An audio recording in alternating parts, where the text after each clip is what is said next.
Hey guys, Joe and Tim here again with another set of ECRM hacks.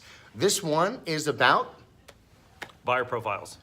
Okay, so tell us about the buyer profiles and why it's important to pay attention to them. So again, we're not reinventing the wheel here. Okay, buyer profiles have been around for a very long time with ECRM, but just in case you don't know how important they are, let me give you just a little bit of background. Every time that we bring a buyer to ECRM, we ask them what they're specifically looking for, because they may be looking for stuff in their category, but they may also be tasked with looking for stuff in categories that they don't manage, because they're not going to send 5 buyers here, they're only going to send 1. And so that person might be tasked with looking for a couple of different things.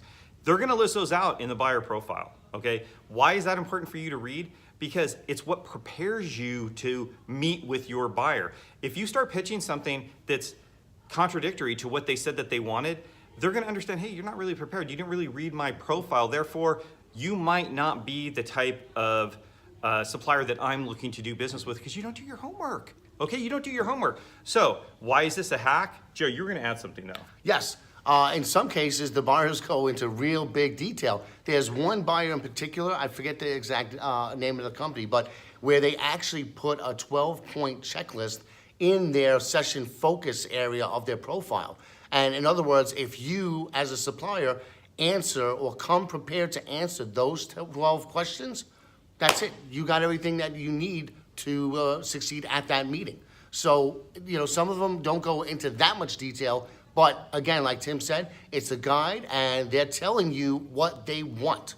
So I got a call from a supplier that was coming to the house for a show, and they had some information in the profile of the Albertsons that the Albertsons buyer had put in there.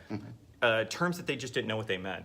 Okay. So they called me up and said, hey, and they sent me a list of the terms that were in there. I don't know what this means. I don't know what this means. I don't know what this means. So we went over each of them. They were all pricing related. Okay. But what it did for them is they had a kick butt meeting, and they have a quote on file now with Albertsons. Albertsons is actually moving forward with them, but they were prepared. They took the time to call in and ask and say, hey, what do these things mean?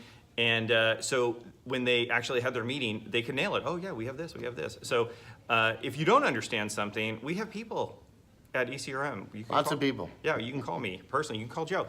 We're gonna figure it out for you. All right. So don't worry. But the key thing is read the profile, understand what it is, and make sure that you can try to mold your product into what they're wanting. And if you can't, then you can simply understand that, hey, I'm not having exactly what you're wanting, but if you have another buyer, you can kind of work around that, but know what you're doing. Again, it's all a matter of prep. I did a video a little while back about the value of just simply being well prepared for your meetings. The buyers are incredibly impressed by that.